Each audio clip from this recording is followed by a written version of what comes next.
não queremos nada de diferente do que as outras pessoas esperam também.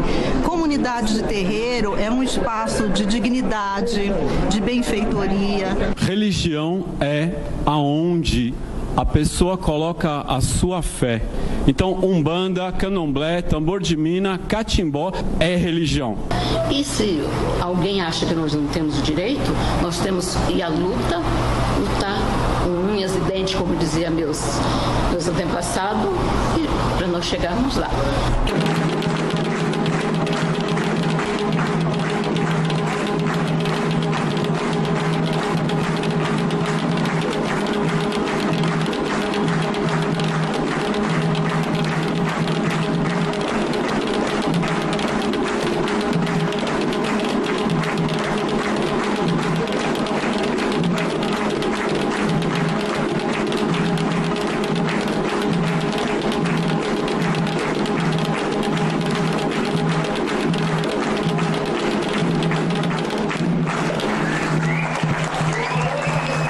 Olá, eu sou Cláudia Alexandre e essa é a voz das religiões afro. Eu estou aqui com o Dr. Edio Silva Júnior. Nós ouvimos um toque ao orixá Xangô, é isso? Pois é, Xangô foi citado no Supremo Tribunal Federal e foi muito bonito ver na fala dos ministros a citação ao Xangô. O símbolo de Xangô remete a um símbolo universal de justiça. E a ideia de senso de justiça num país plural como o nosso significa que todos os grupos humanos, todos os grupos religiosos devem ter igualdade de tratamento, igualdade em dignidade e igualdade de respeito. Portanto, todas as vezes que nós, povo de Axé, nos reunimos, que nós nos indignamos contra a injustiça, todas as vezes que nós denunciamos a intolerância religiosa, nós estamos reverenciando e estamos honrando o legado de Xangô.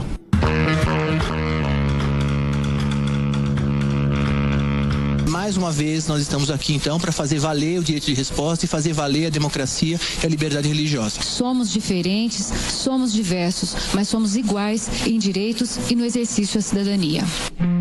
A intolerância religiosa atribui às religiões afro-brasileiras a causa de todos os males da humanidade. Esse discurso de ódio incita brasileiros a agredir outros brasileiros. A cada 15 horas, um templo religioso afro-brasileiro sofre algum tipo de ataque. Fundamental importância essa vitória para dizer aos meios de comunicação que nós estamos atentos a partir de agora. E essa luta não é das pessoas que estão aqui na frente, a luta é de vocês que foram para a rua, muitos já não estão entre nós, e dizer o seguinte: nós vencemos, respeito é tudo, mexeu com um, mexeu com todos. Muito axé a todos.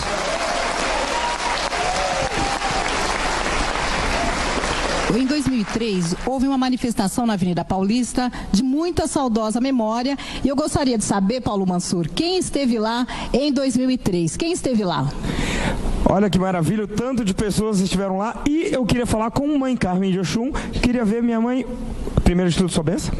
Segundo de tudo, o que a senhora achou daquele dia, quais as lembranças que a senhora pode trazer para a gente daquele dia? As lembranças são extremamente fortes, me volta ao passado, me volta a sentir saudade de pessoas que lutaram bastante, que fizeram muito para que esse dia também acontecesse.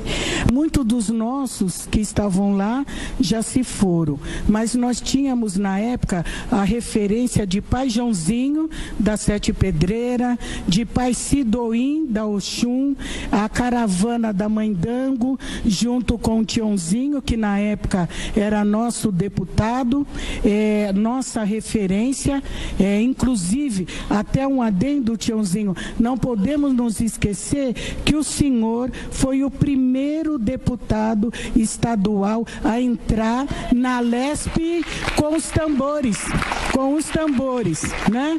Ficou na minha memória a perseverança do povo de Santo. Isso me deixou muito animado e fiz questão de vir aqui hoje justamente para comemorar com esse povo que é perseverante. Vocês estão no meu coração. Axé, maravilhoso! Cláudia Alexandre, voltamos para você. Eu gostaria de saber o que originou, o que deu origem a essa manifestação, a esse ato e também ao processo.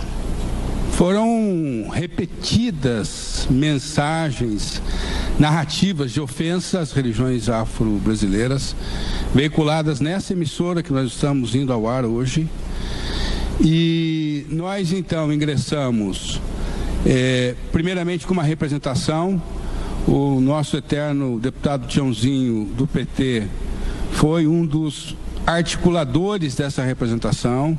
Por meio da representação, esta emissora e a outra emissora, que é parte nação, recusaram um pedido administrativo de resposta e então, em parceria com o Ministério Público Federal, nós ingressamos com um direito de resposta coletivo, que talvez tenha sido uma das ações que mais tempo se prolongou no Brasil, porque na primeira instância ela levou 15 anos para ser julgada e depois mais 2 anos de apelação. E aí nós, então, ao invés de aguardar que os recursos para Brasília fossem julgados, por iniciativa do Ministério Público Federal, nós assinamos um acordo, e é o acordo que garante que essa resposta hoje vá ao ar. Não é uma ação simples, é uma ação de relativa complexidade processual, isto é, quem deve julgar, se deve executar agora, etc. São vários aspectos processuais que normalmente acarretam uma demora maior. Eu fiquei a pensar, foi uma ideia que me ocorreu, se mesmo agora, a essas alturas do campeonato, tanto tempo depois, e já no âmbito do tribunal, se não havia espaço para, quem sabe, a gente tentar um acordo. O professor Edio, e nós nos reunimos também com lideranças, né, das religiões de matriz africana, foi uma conversa assim, muito sincera, muito bacana. Eles disseram que a gente podia tentar esse acordo. Eles liberaram. Eu então liguei também para a parte adversa, para o pessoal ligado à Rede Record, e também aqui eu fiquei muito surpreso porque eu encontrei assim uma acolhida muito grande, né? Achei que eles estavam assim muito dispostos a conversar, gostariam de saber quais seriam os termos do acordo. Nós estávamos claramente na perspectiva de que um acordo implica sempre cedências recíprocas, quer dizer, haveria perdas, né? Mas nós estávamos mais preocupados com os ganhos. Pai Alabi, eu queria que o senhor falasse da religião. Para um religioso ter recebido aquelas ofensas. Muitos traumas, né? Muitos traumas, eu acredito que não só para mim, como sacerdote da religião, mas para muitos dos meus irmãos que tinham que ouvir, né, aquelas ofensas, né? Eu mesmo, na qualidade de sacerdote, eu sentia que algo ia vir a nosso favor, porque Xangô sempre esteve com a gente. Pai Cássio, como é que o senhor viveu esses tempos todos de demora para o resultado dessa ação? Quando o doutor Edio, quando o Tiãozinho, quando todos os presentes se movimentaram, eu tinha uma enorme esperança que nós iríamos vencer. Eu sabia da dificuldade, mas a esperança é algo que cala fundo dentro do coração do povo do santo, do umbandista. Então um dia viria a vitória. Tardou, mas chegou. Perfeito. Doutor Daniel.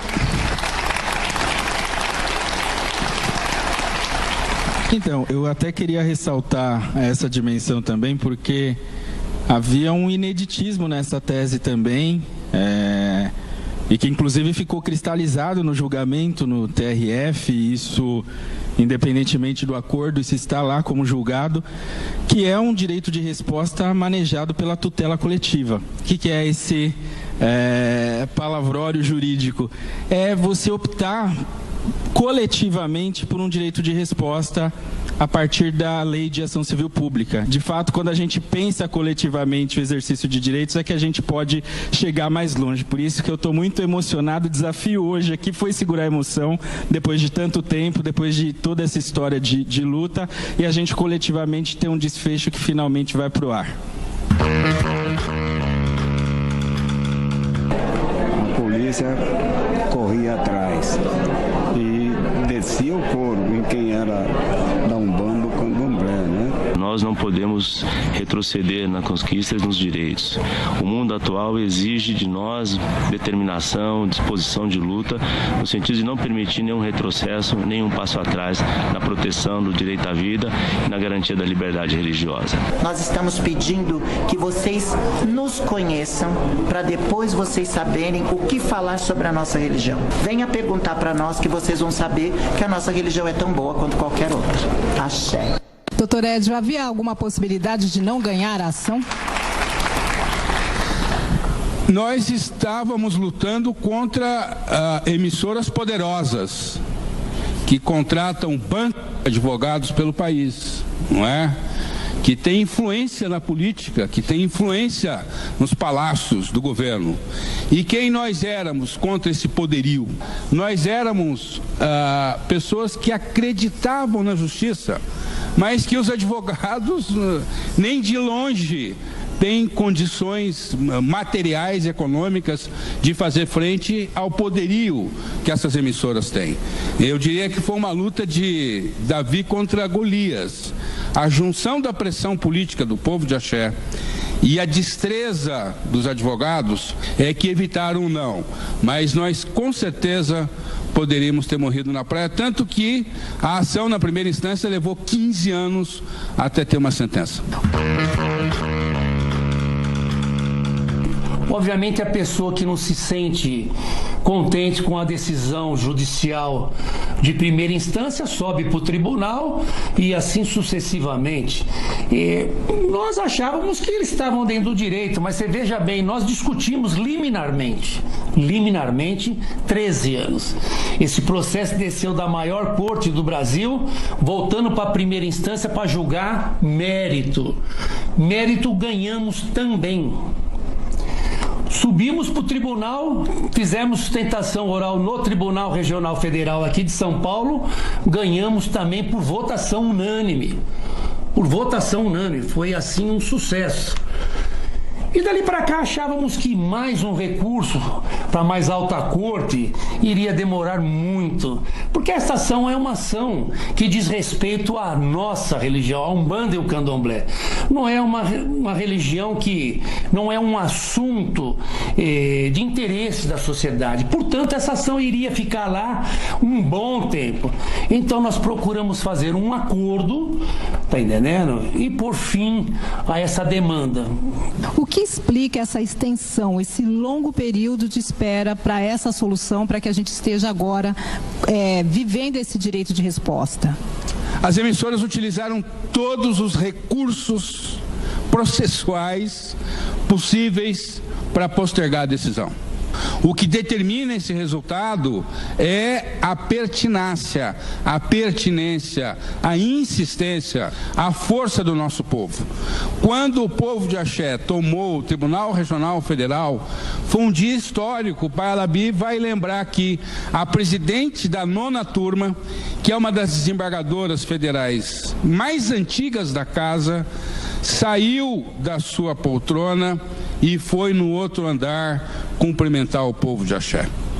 Eu achei muito interessante que a OAB, através das suas comissões, Comissão de Direitos Humanos mais especificamente, né, ela enviou um ofício pedindo autorização para que não só as mães, mas os pais de santos pudessem assistir devidamente paramentados de branco, né? Uma forma de mobilização social. Isso foi autorizado pela presidente e eles ficaram num auditório, não no próprio recinto do julgamento, mas com telões. E foi um momento histórico, a gente considera isso como um movimento histórico, aqui no tribunal também, né? É interessante nesse processo que ele permite um enfrentamento de várias questões constitucionais, né? A liberdade de expressão, o direito à imagem, o direito à honra. Então, essa jurisprudência, esse julgamento pode impactar, sim, outros direitos constitucionalmente protegidos. A liberdade religiosa, a laicidade do Estado, né? O princípio da laicidade do Estado é um princípio que surge logo depois da primeira Constituição republicana. Não se deixe abater pela opressão e lute pelo seu direito, porque ele está acima de tudo. O direito que você tem de professar sua fé, o direito que você tem de praticar o rito de sua fé, o direito que você tem de expressar a fé que você tem, ela é igual para absolutamente todos e ninguém pode impedir isso. Bom, eu vou perguntar para todos o que mais precisa ser feito para que a gente acredite sempre na justiça de Xangô. Cada vez mais a gente não pode deixar passar. Então, mais do que a gente está fazendo aqui hoje é fundamental, que a gente sim se encontre mais, mas cada vez mais pensando várias dimensões, quando a gente pensa o racismo religioso, quando a gente pensa outras questões também, para que a gente não deixe passar. Pai Alabi, o senhor. Eu queria dizer o seguinte, que a nossa religião, né, o nosso candomblé, é um candomblé de todos, do negro, do amarelo, do branco. Veja quantos brancos tem aqui e quantos brancos têm defendido a nossa religião. Então, houve essa mudança muito grande nas nossas casas de candomblé. E não sei se fugir da sua pergunta, mas isso aqui estava aqui dentro e eu precisava falar. O senhor, Pai Cássio. Para que a força de Xangô se faça valer, é necessário que cada um de nós aqui presentes, foi necessário que aqueles que já se foram, será necessário que aqueles que virão tenham fé. A fé é o que nos move e é o que nos dá a certeza que a força de Xangô e dos orixás jamais irá falhar. Tá certo. O senhor mesmo. A pluralidade é a nossa marca característica. Isso não nos faz diferentes nem inferiores em relação a qualquer outra religião. O que nós vamos fazer com essa pluralidade é que pode nos fortalecer. A maioria da macumba hoje, inclusive eu constatei isso em estatística, é branca. E esses brancos, quando são identificados no trabalho, na universidade, etc., com a macumba, vão ser tratados que nem preto, porque a marca que eles trazem é a marca da religiosidade de preto. Então nós temos que fortalecer a nossa unidade, temos que fortalecer a unidade com a Umbanda, temos que fortalecer a unidade própria, inclusive dentro do candomblé. É todo mundo macumbeiro, nego. Eu quero agradecer ao Pai Cássio, Pai Alabi, Dr. Daniel, Dr. Edio Silva Júnior. Eu agradeço a oportunidade, parabenizo, porque também fiquei orgulhosa, porque eu também sou uma sacerdotisa de Umbanda e porque os meus filhos, o meu povo também esteve sofrendo junto. Obrigada, gente. Boa noite, bom descanso. E tem mais religião afro. Nos próximos programas... Não é só a violência das pedras que são jogadas na rua, do xingamento, a perseguição de se um artista se fala, eu sou de orixá. O sino da igrejinha faz Belém, blém, blão. O sino da igrejinha faz Belém, blém, blão. Religião é aonde a pessoa coloca a sua fé. Então, Umbanda, Candomblé, Tambor de Mina, Catimbó é religião. E dentro dessa cultura, nós temos muitas iás e babás que protegem as escolas de samba.